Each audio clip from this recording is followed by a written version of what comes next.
மண் வாசனை மரச்செக்கு எண்ணெயின் வணக்கம். நம்ம கடையில் பாரம்பரிய அரிசி வகைகளும் நம்ம விற்பனை பண்ணுறோம்.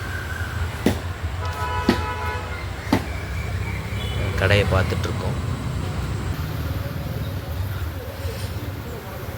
பாட்டில்ஸ் ஃபுல்லாக ஸ்டாக் பண்ணி வச்சுருக்கோம். அன்னெண்ணெய் சேலுக்கு தேவையான அளவுக்கு பிடிச்சி வச்சுருவோம். எண்ணெயை அரைச்சி 2 நாளில் ஃபில்ட்ரு பண்ணி நம்ம வச்சுக்கிறோம். அதே போல் ஃபுல்லாக ஸ்டாக் பண்ணி வச்சுருக்கோம். நம்ம கிராமத்திலேருந்து கொண்டு வந்த எள், கடலை மூட்டையை தான் நீங்கள் பார்த்துட்ருக்கீங்க. 1 மாதத்துக்கு தேவையான அளவுக்கு ஸ்டாக் பண்ணி வச்சுருக்கோம்.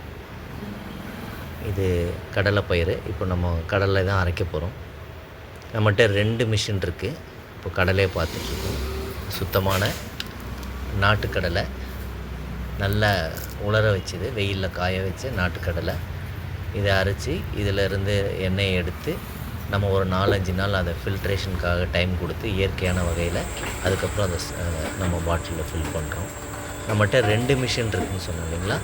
இந்த 2 மிஷினில் ஒரு மிஷின் வந்து கடலையும் எள்ளும் அரைக்கிறது. இப்போ பார்க்குற மிஷினில் வந்து கடலையும் எள்ளும் அரைப்போம்.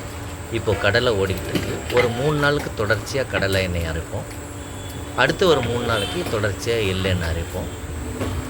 இப்போ பார்க்குற மிஷின் வந்து எக்ஸ்க்ளூசிவாக தேங்காய் எண்ணெய் அரைக்கிறதுக்கு மட்டும் இந்த மிஷின் வச்சுருக்கோம்.